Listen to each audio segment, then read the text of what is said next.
चलिए आप लोग देखेंगे सभी लोग कि यहाँ पर आज मैथ का टॉपिक चालू हुआ है और मैथ का टॉपिक्स का नाम है मैट्रिक्स। मैट्रिक्स का मतलब होता है आव्यूह। क्या होता है? आव्यूह। और आव्यूह क्या होता है उसके बारे में हम लोग समझते हैं। तो आपसे पूछा जाए कि व्हाट इज मैट्रिक्स, मैट्रिक्स क्या होता है, तो हम बताएंगे कि matrix is an order rectangular array of numbers, और मतलब हुआ ना कि संख्याओं या फलनों का एक आयताकार क्रम या विन्यास क्या कहलाता है? मैट्रिक्स कहलाता है। क्या कहलाता है? पहले ध्यान से समझोगे कि मैट्रिक्स क्या बोला गया कि कोई संख्या ले लो। मान लो यहाँ 2 ले लिए, दिख रहा है सभी को? यहाँ 4 लिए, यहाँ 6 लिखे और यहाँ पर 8 लिखे। तो बोला गया कि ये तो संख्या या फलन हो गया, हुआ ना। और इस संख्या और फलन का एक आयताकार रूप देने के लिए हम लोग ऐसे कर देते हैं, करते हैं ना। अगर ये मिलाएंगे पूरे दोनों तरह से तो ये आयताकार बन जाएगा। तो यही इसका आयताकार क्रम ही क्या कहलाता है? मैट्रिक्स कहलाता है। किसी को दिक्कत है? नहीं है ना। अब आप मैट्रिक्स जब पढ़ोगे ना तो इसका पहला जो आता है तो उसका नाम है आव्यूह का व्यापक रूप, जिसको बोलते हैं जनरल फॉर्म ऑफ मैट्रिक्स।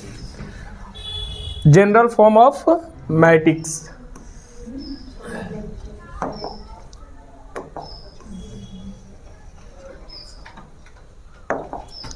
अब यहाँ से हम लोग समझेंगे अच्छा से कि आव्यूह का व्यापक रूप को हम लोग इंग्लिश में क्या बोलते हैं? General form of matrix. आप देखो कि मैट्रिक्स को हमेशा कैपिटल लेटर से सूचित किया जाता है। तो यहाँ ए क्या है? कैपिटल है। और यहाँ बोला गया है AIJ, और इसको बंद कर दिया तो ये क्या बन गया? मैट्रिक्स बना। और M × N बोले हैं तो यहाँ पर एक बताओगे, यहाँ पर क्या दिया गया है? मैट्रिक्स दिया गया है ना। यानी दोनों तरह से ऐसे बंद कर दिए तो ये रेक्टेंगुलर हो गया। और रेक्टेंगुलर शेप में रहे उसे हम लोग क्या बोलते हैं? मैट्रिक्स बोलते हैं। तो चलिए यहाँ देखोगे कि A11 है ना। यहाँ पर क्या है? A12 है और A13 है। आगे बढ़ेंगे तो क्या आएगा? आगे बढ़ेंगे तो क्या आएगा? नेक्स्ट बताओगे, इसके नीचे आओगे तो A21 है। यहाँ पर क्या है? यहाँ पर क्या है? अगर नेक्स्ट आगे बढ़ेंगे तो बहुत अच्छा। उसके बाद और उसके बाद A33। यानी बोला गया कि अगर देखो इस तरह कर रहे हैं, इस तरह, कैसे? इस तरह, तो इस तरह खड़े वाले को हम लोग क्या बोलते हैं? स्तंभ या कूलम बोलते हैं। क्या बोलते हैं? और इस तरह जो पट है तो पट वाले को हम लोग क्या बोलते हैं? रो बोलते हैं, जिसको पंक्ति बोलते हैं। क्या बोलते हैं? अच्छा, इसको बोला जाए कि इसको क्या बोलोगे तो इसको क्या बोलेंगे हम लोग? स्तंभ या कूलम बोलेंगे। और नेक्स्ट इस चीज को पूछ दिया जाए तो इसको हम लोग क्या बोलेंगे?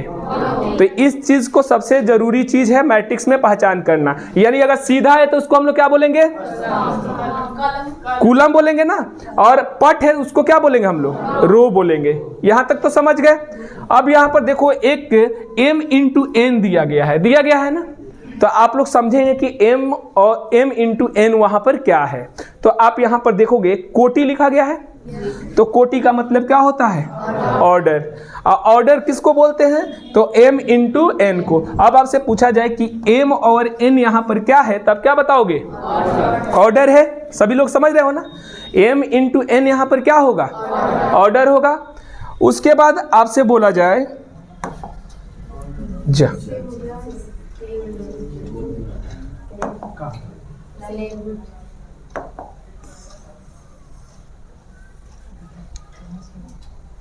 चलिए, अब वहां पर हम लोग देखे थे M × N देखे थे ना।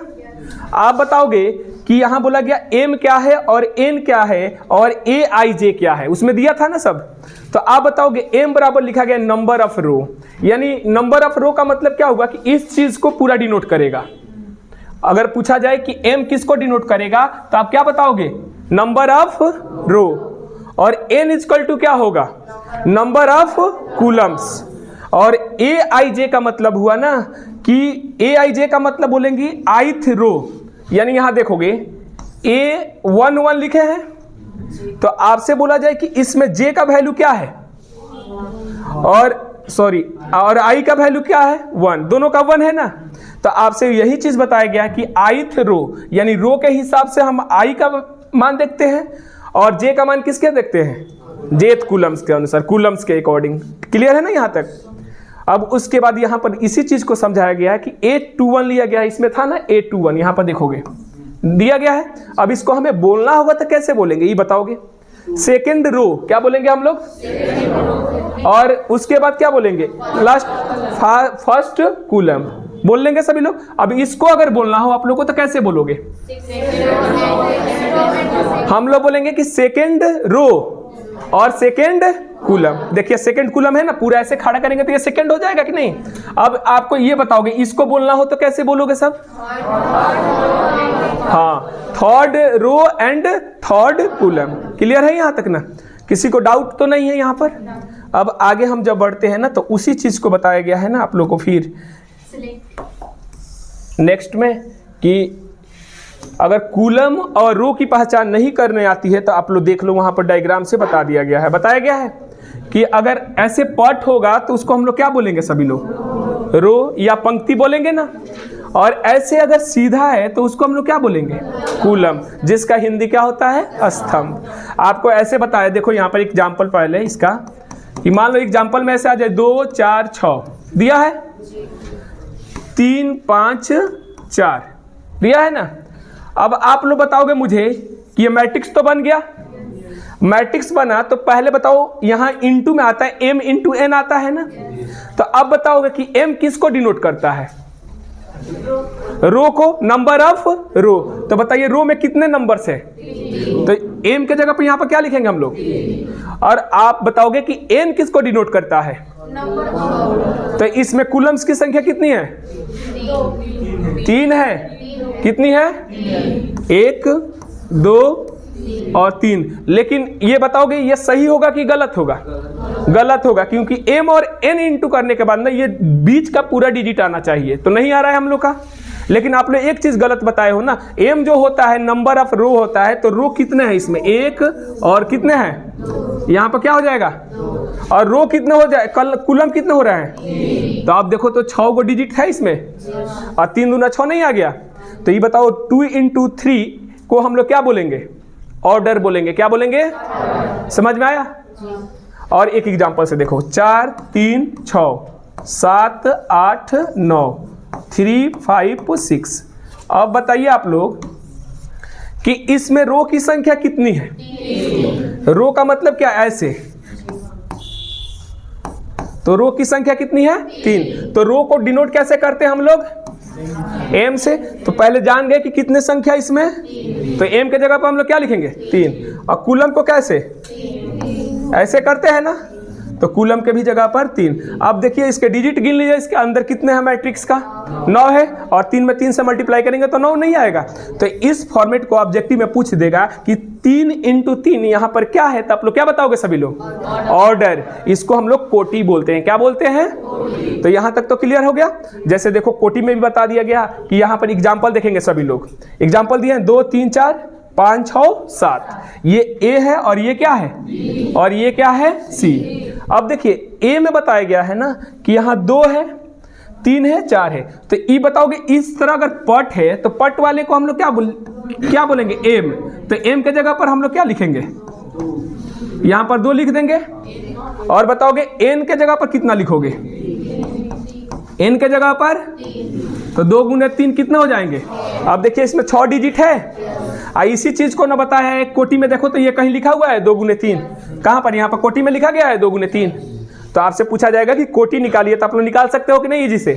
कोटि को इंग्लिश में क्या बोलते हैं? अब बताइए यहाँ पर नहीं निकाला गया है, तो नेक्स्ट वाले को आप लोग को बताना है कि इसका बताइए ऑर्डर क्या होगा। तो आप बताओ इसमें कि रो की संख्या कितनी है? 2। तो यहाँ पर हम लोग क्या लिख देंगे? और कूलम्स की संख्या कितनी है? तो 2 इंटू 2 मिलकर कितने? तो आप बताओ ऑर्डर में हम लोग क्या लिख देंगे? 2 इंटू 2। आ गया कि नहीं? हमारा इजी है कि नहीं? बहुत। अब बताओगे यहाँ पर देखोगे cos x है, और यहाँ पर sin x है, और माइनस sin x है, और यहाँ पर क्या है? cos x है। अब आपको ये नहीं देखना है कि यहाँ क्या है, आप बताओगे कि रो इसकी कितनी बन रही है? 2। तो यहाँ रो कितनी बन रही है और कूलम्स कितनी बन रही है? तो इसके भी ऑर्डर में क्या हो जाएगा? देखो तो बन गया कि नहीं ये? तो अब आपसे पूछा जाए कि बताओ मैट्रिक्स क्या है, तो आप बता सकते हो सभी लोग। ऑर्डर क्या है बता सकते हो, कूलम क्या होता है, और रो क्या होता है ये भी बता सकते हैं। यहाँ तक तो डाउट सभी लोग का क्लियर हो गया। अब नेक्स्ट क्लास आगे देखते हैं।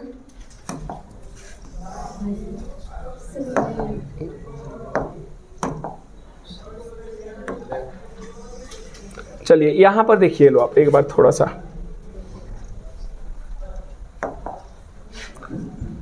अब यहां देखो वहां तो सी तक था, ये बताओ ये डी हो गया, डी हुआ ना, तो उसमें सभी फेज में कितने थे, 2-2 पर था मैट्रिक्स, लेकिन इसमें बताओगे रो की संख्या कितनी है, यहां देखकर बताइए रो की संख्या कितनी है, रो की संख्या कितनी हो गई 3, और बताओगे यहां कूलम की संख्या कितनी, तो रो और कूलम मिलकर यहां कितने कितने का बना 3 × 3, तो बताओगे इसका ऑर्डर कोटि क्या होगा। अब हमें अभी कुछ देर पहले पढ़े थे कि मैट्रिक्स हमेशा इस कंडीशन में होता है A1 1 A1 2 A3। अब बताए कि आगे बढ़ते जा सकते हैं, A1 4 हो सकता है, A1 5 हो सकता है, बढ़ सकता है कि नहीं। अब उसके बाद बताए कि यहाँ 1 1 है, तो यहाँ पर क्या हो जाएगा, यहाँ पर और यहाँ पर, क्लियर है यहाँ तक।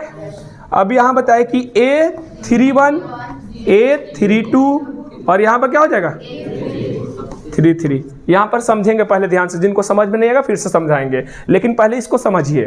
अब बताइए यहाँ पर पूछा जाए कि A1 का वैल्यू क्या होगा, तो आप देख लो A1 के जगह पर कौन है, तो देखिए A1 1 के जगह पर क्या लिखे हैं, आप ऑब्जेक्टिव तो कर सकते हो, ऐसे मैट्रिक्स बनाकर दे देगा और इंटर में पूछेगा कि A1 के जगह पर क्या होगा, तब क्या बताओगे सब। अब बताओगे A1 2 के जगह पर क्या होगा और A1 3 के जगह पर क्या होगा, देखिए यहां पर हुआ है। अब नेक्स्ट बताओगे कि यहां पर A21 के जगह पर क्या होगा, 10 होगा, A22 के जगह पर क्या होगा, A23 के जगह पर क्या होगा √2, क्या हो जाएगा। अब बताओगे कि A21 के जगह पर क्या हो जाए, A31 के जगह पर क्या होगा A, और A32 के जगह पर क्या हो जाएगा, और A33 के जगह पर क्या हो जाएगा 6। अब बताइए ये समझ में तो आ गया सभी लोगों को। अब यहाँ से हम लोग का ऑब्जेक्टिव क्लियर हो गया कि कोटि मालूम चल गया और इसमें सब फॉर्मेट मालूम चल गया। आप बताओ, आपसे हम पूछ दें कि A23 कौन सा होगा, तो बताइए इसमें क्या बताएंगे सभी लोग, √2। आपसे बोला जाए A33 कौन सा होगा, तो क्या बताओगे। चलिए एक और देखते हैं, यहाँ पर आपसे बोले 2 4 5 3 6 4, हम आपसे पूछेंगे कि A13 कौन सा होगा, तो क्या बताएंगे सभी लोग, और A23 कौन सा होगा, तो आप लोग चूज कर सकते हो, क्योंकि यहाँ पर कौन से बना ऐसे बन गया A11 A12 A21 और यहाँ पर बस ये वाला बन गया फॉर्मेट। तो आप लोग मान तो बता सकते हो सभी लोग, इसके लिए किसी को डाउट तो नहीं है ना। तो आगे बढ़ा जाए, तो चलिए आगे देखते हैं। फिर उसके बाद हम लोग चालू करते हैं क्या, तो अभिहू का प्रकार, टाइप्स ऑफ मैट्रिक्स। यानी जब हम लोग अभिहू पढ़ रहे थे तो इसकी प्रकार भी होती है, टाइप्स भी होती है ना। तो देखिए अभिहू की प्रकार में पहला, यहाँ देखोगे पहला टाइप्स क्या है, रो मैट्रिक्स, यानी पंक्ति अभिहू। पंक्ति अभिहू क्या होता है ना कि समझोगे ओनली वन रो, केवल एक पंक्ति होगा। कितने होंगे पंक्ति, अब आप देखो जितने भी यहाँ पर रो में दिया गया है एक ही पंक्ति है सभी के, सभी एक रो का है कि नहीं। आपसे ऐसे बोल दिया जाए 2 4 6, तो ये बताओ ये रो होगा, लेकिन ये ऐसे बोल दिया जाए 2 4 6, तो आप बताओ ये कितने रो है इसमें, ओनली वन है ना। तो ये बताओगे रो मैट्रिक्स क्या होता है, तो आप बताओगे रो मैट्रिक्स उसे बोलते हैं जिसमें ओनली वन रो हो। समझ गए, हाँ केवल एक हो। यानी कहने का मतलब क्या कि ये रो, यहाँ देखोगे इसमें कूलम्स कितने बन रहे हैं, तो 3 लिखे हैं, और यहाँ रो कितने बन रहे हैं बाबू, तो 1 × 3 लिखा गया। अब बताइएगा यहाँ पर कूलम्स रो कितने बन रहे हैं और कूलम्स कितने बन रहे हैं, तो यहाँ पर लिखे हैं 1 × 3। अब बताओगे यहाँ पर कूलम्स की संख्या कितनी है और रो की संख्या कितनी है, तो बन गया कि नहीं 1 × 2। तो यहाँ भी समझ गए, और इसी फॉर्मेट को हम लोग ऑर्डर बोलते हैं। क्या बोलते हैं, तो अब बताओ कि रो मैट्रिक्स क्या है, तो आप लोग क्या बताएंगे सब लोग, हाँ केवल एक अभिहू को हम लोग क्या बोलते हैं, मैट्रिक्स बोलते हैं ना। चलिए उसके आगे देखेंगे आप लोग, दूसरा टाइप्स क्या होता है इसका? हाँ, दूसरा टाइप्स क्या है? कूलम मैट्रिक्स, जिसका मतलब बोलते हैं स्तंभ अभिहु। आप लोग बाद में लिख लीजिएगा, पहले इसको देख लीजिए। कूलम मैट्रिक्स का मतलब क्या होता है? स्तंभ अभिहु। अब बताओ, स्तंभ अभिहु भी किसको बोलेंगे? जिसमें केवल एक कूलम हो। कितने हो? तो क्या बोले हैं? ओनली वन कूलम, केवल एक स्तंभ हो। तो देखिए, सभी को स्तंभ बोलने का मतलब कैसे? ऐसे खड़ा कर दीजिए, इस कैसे, ऐसे। अब आपसे पूछा जाए कि इसमें बताइए कितने कूलम्स है, तो क्या बताओगे? लेकिन इसमें रो कितने हो गए हैं? तो यहाँ कैसे लिखेंगे इसको? अगर कोटि में लिखना होगा तो कैसे लिखेंगे? 3 गुने, सबसे पहले m किसको डिनोट करता है? रो को, और n किसको करता है? कूलम। तो पहले m आएगा, उसके बाद क्या आता है? n। तो समझ में आ गया यहाँ तक? तो कूलम मैट्रिक्स उसी को बोलते हैं कि जो एक स्तंभ का हो। जैसे देखो, यहाँ पे एक स्तंभ है, यहाँ भी कितने स्तंभ, यहाँ भी कितने। लेकिन अब बताइए, इसको हम लोग आगे बढ़ेंगे, अब कोटि लिखना होगा। तो आप बताओ इसमें कोटि कितनी होगी? तो पहले क्या लिखेंगे यहाँ पर? 2 इंटू, यहाँ पर, और यहाँ पर क्या हो जाए? तो ये भी समझ गए। तो आप पहला इसका टाइप्स क्या पढ़े थे? Row matrix. और दूसरा टाइप्स क्या हो गया? रो मैट्रिक्स में हम लोग समझे कि ओनली वन रो होना चाहिए, और दूसरे में क्या? कूलम मैट्रिक्स में क्या बताएं? क्लियर है ना यहाँ तक? चलिए अब नेक्स्ट आगे देखते हैं हम लोग। उसके बाद आता है कौन सा मैट्रिक्स? Square matrix. अब इसको अच्छा से समझिएगा, क्योंकि इसमें थोड़ा सा डाउट बनेगा, लेकिन इसको समझते हैं। स्क्वायर मैट्रिक्स किसको बोलते हैं? तो पहले तो हम लोग जान रहे हैं कि मैट्रिक्स को सूचित करने के लिए सबसे पहले किसको लिखते हैं? और उसके बीच वाले डिजिट ये हो गए, यहाँ देखोगे, उसके बीच वाले डिजिट ये हुए ना। और कोटि को सूचित करने के लिए किससे लिखते हैं? m इंटू n से। तो बोला गया कि matrix is a square matrix of m equal to n। यानी कहने का मतलब हुआ ना कि यहाँ कोटि जो होगा ना, m बराबर क्या होना चाहिए? अगर कोटि यहाँ, जैसे यहाँ देखो 2 4 हुआ, 3 5 हुआ। आपसे पूछे कि ये इसमें m का मान कितने हैं? 2। और रो का मान, इसमें बताओ n का मान कितने हैं? तो ये बताओ कि m का मान अगर 2 है तो n का मान 2 नहीं हो जाएगा? तो आपसे पूछा जाए ये कौन सा मैट्रिक्स होगा, तो क्या बताएंगे सभी लोग? यानी जो बराबर हो, m का भी मान वही हो और n का भी वैल्यू वही हो। यानी m इजकल टू n आएगा, तो उसे हम लोग क्या बोलेंगे? जैसे देखिए, दैट इज नंबर ऑफ रो बराबर नंबर ऑफ कूलम्स। तो हम बताएं नंबर ऑफ रो किसको दर्शाता है? ये बताइए तो आप लोग। और नंबर ऑफ कूलम्स किसको दर्शाता है? तो नहीं समझ में आया आप लोग को कि number of row equal to m और number of columns equal to n। यानी m इजकल टू n होगा तो कौन सा मैट्रिक्स होगा? यहाँ तक तो क्लियर है? अब एग्जाम्पल देखते हैं। फॉर एग्जाम्पल फिर बताओगे, यहाँ पर एग्जाम्पल लिखा गया है, यहाँ पर 2 लिखा गया है, यहाँ 3 लिखा गया है, 4 लिखा गया है, यहाँ पर क्या? अब आप बताओगे इसे बराबर करना होगा, तो रो की संख्या इसमें कितनी है और नंबर ऑफ कूलम्स कितने हैं? तो ये बताइए, m बराबर n यहाँ पर अप्लाई कर रहा है, तो ये से अभियु देखोगे तो वो कौन सा अभियु होगा? क्लियर है ना? अब नेक्स्ट आगे देखिए, यहाँ पर ये बताओ इसमें रो की संख्या, नंबर ऑफ रो कितने हैं? 3 है ना? और नंबर ऑफ कूलम्स कितने हैं? 3 है। तो ये बताओ 3 इंटू 3 यानी m का वैल्यू कितना और n का वैल्यू कितना? तो ये भी m बराबर क्या? तो ये भी बताओ कौन सा मैट्रिक्स होगा? तो समझ में आ गया, स्क्वायर मैट्रिक्स। सबसे इजी मैट्रिक्स था स्क्वायर। अगर ऑब्जेक्टिव में ऐसे दे दिया जाए, आप पूछ दिया जाए कि बताओगे कि मैं ये कौन सा मैट्रिक्स है, तो आप समझ सकते हो। अगर एक स्तंभ दिया हो तो कौन सा मैट्रिक्स होगा, ये बताइए आप सभी लोग। जिसमें ओनली फॉर वन क्या होना चाहिए? कूलम्स होना चाहिए, वो कौन सा होगा? Coulomb's matrix. और जिसमें ओनली फॉर वन रो होगा उसको हम लोग कौन सा मैट्रिक्स बोलेंगे? ठीक है। और जिसमें m इजकल टू n हो उसको हम लोग क्या बोलेंगे? यहाँ तक तो क्लियर है। चलिए आगे देखते हैं फिर इसके।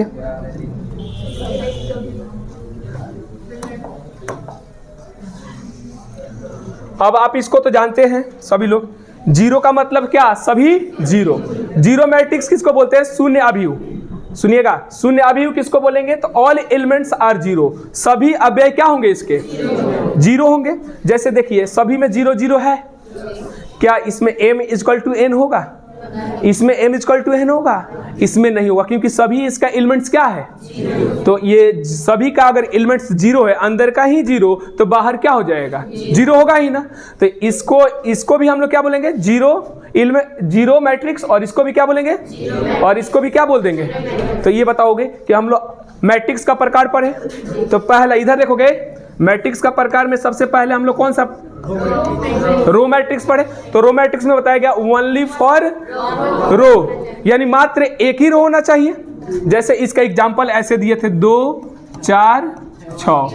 आप बताओगे कि इसमें रो की संख्या कितनी है, 1, और बताओ कॉलम्स की संख्या क्या, तो ये बताओ ये कौन सा मैट्रिक्स होगा। अब 2 नंबर देखो हम लोग कौन सा मैट्रिक्स पढ़े, कॉलम मैट्रिक्स। तो कॉलम मैट्रिक्स का मतलब क्या होता है, सीधा, यानी 4 2 6। अब आप बताओगे ये तो क्या हो गया, ये कॉलम हो गया, तो इसमें बताओगे नंबर ऑफ कॉलम्स कितने हैं, 1 है ना, ये पूरे नंबर ऑफ कॉलम्स होंगे, लेकिन नंबर ऑफ रो की संख्या कितनी हो जाएगी। तो सबसे पहले क्या लिखेंगे यहाँ पर, और लास्ट में क्या, तो इस मैट्रिक्स को हम लोग क्या बोलते हैं, कॉलम मैट्रिक्स। क्लियर है। चलिए अब 3 नंबर टाइप्स आता है, तो 3 नंबर टाइप्स का नाम क्या है, स्क्वायर मैट्रिक्स। तो स्क्वायर मैट्रिक्स बोलता क्या है, कहता है कि m इक्वल टू n, यानी उसका ऑर्डर जो होगा m के बराबर n होना चाहिए। क्लियर है ना। जैसे यहाँ पर लिखे 6 7 8 4। आपसे बोले कि बताओ इसमें नंबर ऑफ रो कितने हैं, तो इस सभी रो को हम लोग किससे दर्शाते हैं, m से। तो m इक्वल टू यहाँ कितना आ जाएगा, दोनों को कर दो इक्वल टू यहाँ कितना, 2। अब बताओगे कि नंबर ऑफ कॉलम्स कितने होंगे, तो 2 हो गया, तो n का भी वैल्यू कितना आ गया यहाँ पर। तो अब बताओ m इक्वल टू n बराबर क्या, 2 इक्वल टू 2। तो ये बताओ दोनों बराबर हो गया, m बराबर n, तो ये कौन सा मैट्रिक्स हो जाएगा। और नेक्स्ट 4 नंबर जो आता है वो क्या होता है, तो जीरो का मतलब क्या, ऑल एलिमेंट्स आर जीरो, यानी सभी एलिमेंट्स क्या होंगे, जीरो। तो उसको हम लोग कौन से एलिमेंट्स बोलेंगे। क्लियर है। अब आपसे पूछा जाए कि पहले सुनो, आपसे बोले कि टाइप्स ऑफ मैट्रिक्स, आबिहू का प्रकार कितने होते हैं, तो क्या बताएंगे, there are 4 types of matrix. First type is row matrix, second type is, third type is, और फोर्थ टाइप इज। क्लियर। तो यहां तक इसमें किसी को डाउट, ऑर्डर के भी बारे में जान गए अच्छा से। चलिए नेक्स्ट आगे देखते हैं। अब देखो स्क्वायर मैट्रिक्स तो पढ़े हम लोग, अब यहां से हम लोग का चालू होगा स्क्वायर मैट्रिक्स। क्या होगा, अब स्क्वायर मैट्रिक्स का भी टाइप्स होता है। स्क्वायर मैट्रिक्स कितने प्रकार में बांटे जाते हैं, तो बताओगे स्क्वायर मैट्रिक्स को कितने पार्ट्स में डिवाइड किया गया है। पहला का नाम है डायगोनल मैट्रिक्स। क्या नाम है, दूसरे को क्या बोलते हैं, स्केलर मैट्रिक्स। क्या बोलेंगे, और तीसरे को बोलते हैं यूनिट और आइडेंटिटी मैट्रिक्स। क्या बोलेंगे। अब पहले यहां हम समझते हैं कि स्क्वायर मैट्रिक्स को कितने पार्ट्स में डिवाइड किए। पहले वाले को नाम डायगोनल मैट्रिक्स, सेकेंड का स्केलर मैट्रिक्स, और तीसरे का unit and identity matrix. Clear है। जिसको डायगोनल मैट्रिक्स को हिंदी में क्या बोलते हैं, स्केलर मैट्रिक्स को आदिश अबीहू, और यूनिट या आइडेंटिटी मैट्रिक्स को क्या बोलते हैं, इकाई अबीहू। क्या बोलते हैं। अब सुनिए यहां पर कि हम लोग डायगोनल मैट्रिक्स को पहचान करेंगे, स्केलर मैट्रिक्स क्या होता है और यूनिट मैट्रिक्स क्या होता है, इसके बारे में जानिए। एकदम इजी है कि आप लोग पहचान भी लेंगे, अगर जानेंगे तो, नहीं तो फिर तो नहीं पहचान पाएंगे। यहाँ पर लिखे हुए हैं, कुछ दिख रहा है। आप बताओगे कि पहले इसमें कोटि की संख्या कितनी है, ऑर्डर यानी 1 2 बन रहा है। तो हम तो यहाँ m इंटू n लिखेंगे, तो m का मान कितना हो जाएगा और n का भी मान कितना हो जाएगा। अब बताओ यहाँ m बराबर n आ गया, तो ये बताओ ये पहले कौन सा मैट्रिक्स होगा। क्लियर है ना। तो स्क्वायर का ना टाइप्स पढ़ रहे हैं जी। अब यहाँ पर भी देखो कितने हो रहे हैं, तो ये भी कौन सा मैट्रिक्स और ये भी कौन सा मैट्रिक्स, स्क्वायर मैट्रिक्स। तो स्क्वायर का मैट्रिक्स का पहला टाइप पढ़ रहे हैं डायगोनल मैट्रिक्स। अब सुनिएगा डायगोनल मैट्रिक्स क्या होता है। तो डायगोनल मैट्रिक्स उसे कहते हैं ना जिस मैट्रिक्स में उसके डायगोनल, डायगोनल ऐसे होते हैं, क्या होते हैं, यानी डायगोनल का मतलब कोना कोनी, क्या हो गया, हाँ तिरछा तिरछा, जिसका डायगोनल डिफरेंट हो, क्या हो, और बाकी सब जीरो हो, उसे हम लोग कौन सा मैट्रिक्स बोलेंगे, समझ में आया। हम बोले कि यहाँ 4 लिखे, यहाँ 0 लिखे, यहाँ 0 लिखे, यहाँ 7 लिखे, देखिएगा ध्यान से, हम सभी जानते हैं कि ये स्क्वायर मैट्रिक्स है। स्क्वायर मैट्रिक्स का पहला टाइप्स कौन सा आता है, डायगोनल मैट्रिक्स। और डायगोनल मैट्रिक्स बोलता है ना कि जिसका डायगोनल क्या होना चाहिए, अलग होना चाहिए, अलग अलग होना चाहिए, और बाकी सब क्या होना चाहिए, जीरो, उसे हम लोग क्या बोलेंगे, समझ में आया। अब देखो स्केलर मैट्रिक्स क्या होता है। स्केलर मैट्रिक्स का मतलब होता है अदिश अभिहु। अब इसमें क्या होगा ना स्केलर मैट्रिक्स में कि जिसका डायगोनल बराबर हो, अगर यहाँ डायगोनल यहाँ 9 है तो यहाँ भी क्या होना चाहिए, तो देखिए इसका डायगोनल ये बराबर है, लेकिन बाकी सब क्या होना चाहिए, तो उसे हम लोग कौन सा मैट्रिक्स बोलेंगे, बहुत अच्छा। अब बताओगे स्केलर मैट्रिक्स किसको बोलेंगे, जिसका डायगोनल बराबर होना चाहिए, बाकी सब क्या होना चाहिए, उसे कौन सा मैट्रिक्स बोलेंगे। यहां तक तो क्लियर है। अब नेक्स्ट देखते हैं यूनिट या आइडेंटिटी मैट्रिक्स। तो यूनिट और आइडेंटिटी मैट्रिक्स का मतलब हुआ ना कि जिसका डायगोनल सिर्फ 1 हो और बाकी सब क्या हो, उसे हम लोग क्या बोलेंगे, हाँ यूनिट। क्लियर हो गया। पहले देखो बहुत मजा आएगा, इंटरेस्टिंग लगेगा। बताओगे स्क्वायर मैट्रिक्स कितने होते हैं, डायगोनल मैट्रिक्स फर्स्ट, दूसरा, तीसरा, हो गया स्टॉप। अब देखिएगा आप लोग, 1 मिनट इधर देखेंगे सभी लोग। अब बोले कि ये फॉर्मेट दिख रहा है सभी लोगों को ना, हम बताएं कि डायगोनल मैट्रिक्स क्या होता है। तो डायगोनल मैट्रिक्स के डायगोनल डिफरेंट होते हैं, अलग अलग होते हैं, बाकी सब क्या होते हैं, तो उसे हम लोग क्या बोलेंगे। और दूसरा आता है स्केलर मैट्रिक्स। तो स्केलर मैट्रिक्स में क्या होता है, जिसका डायगोनल बराबर हो। अगर ऊपर 9 है तो उसके कोना पर भी क्या होना चाहिए, अगर ऊपर 4 है तो उसके कोना पर क्या होना चाहिए, अब बाकी सब क्या हो जाना चाहिए, तो इसको हम लोग कौन सा मैट्रिक्स बोलेंगे। अब यूनिट या आइडेंटिटी मैट्रिक्स बोलता है कि हमेशा उसमें उसका डायगोनल क्या होना चाहिए, उसे हम लोग कौन सा मैट्रिक्स बोलेंगे। यहां तक तो क्लियर। आगे आप लोग खुद बनाकर बताओगे, अभी दिखा रहे हैं आप लोग को बनाने के लिए, बनाना नहीं है बताना है, सिर्फ एग्जाम्पल इसीलिए नीचे रखे हुए हैं। आप लोग एग्जाम्पल दिख रहा है सभी लोग। अब यहां देखेंगे सभी लोग। आप बताओ पहले ये स्क्वायर मैट्रिक्स है, कैसे मालूम चलेगा कि स्क्वायर मैट्रिक्स होना चाहिए, m बराबर n। तो एक बार हम m को देख लेते हैं, कितने इसमें नंबर ऑफ रो कितने हैं और नंबर ऑफ कॉलम्स कितने हैं। तो ये बताओ ये कौन सा मैट्रिक्स होगा, इसमें बताओ नंबर ऑफ रो कितने हैं, 3 है, तो इसके जगह पर हम लोग क्या लिखेंगे, और नंबर्स ऑफ कॉलम कितने हैं, तो ये बताओ 3 × 3 यानी m = n हो गया। ये भी कौन सा है, और ये भी कौन सा होगा।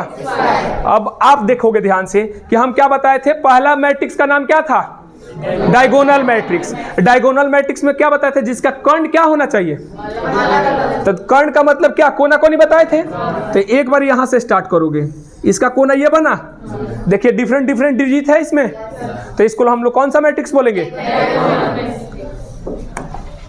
एक बार फिर से देखो, ये बताओ यहां डिफरेंट डिफरेंट है, इसको कौन सा मैट्रिक्स बोलेंगे, और बाकी सब क्या है देखिए। तो आप लोग डायगोनल मैट्रिक्स समझ गए कि डायगोनल मैट्रिक्स में डायगोनल उसका डिफरेंट हो, बाकी सब क्या हो, जीरो हो, उसे हम लोग क्या बोलेंगे। नेक्स्ट देखते हैं स्केलर मैट्रिक्स। और स्केलर मैट्रिक्स में क्या होता है ना कि जिसका डायगोनल क्या होना चाहिए, सेम होना चाहिए। अब देखो इसका डायगोनल सेम है लेकिन बाकी सब क्या है, तो उसे हम लोग कौन सा मैट्रिक्स बोलेंगे। और बताओगे आइडेंटिटी 3 का मतलब हुआ कि आइडेंटिटी मैट्रिक्स, क्या बोलेंगे उसको। अब इसमें बताओगे आइडेंटिटी मैट्रिक्स में क्या बताए थे इसको पहचान करने के लिए कि उसका डायगोनल क्या होना चाहिए। तो देखिए इसका डायगोनल 1 1 है और बाकी सब क्या है। तो यहां से हम लोग इसका टाइप्स भी जान गए स्क्वायर मैट्रिक्स का। आप लोग बताओ कितने लोग बता सकते हैं कि स्क्वायर मैट्रिक्स होता क्या है, बता सकते हैं ना सभी लोग। चलिए बस इतने ही तक रहने दिया जाए आज का क्लास।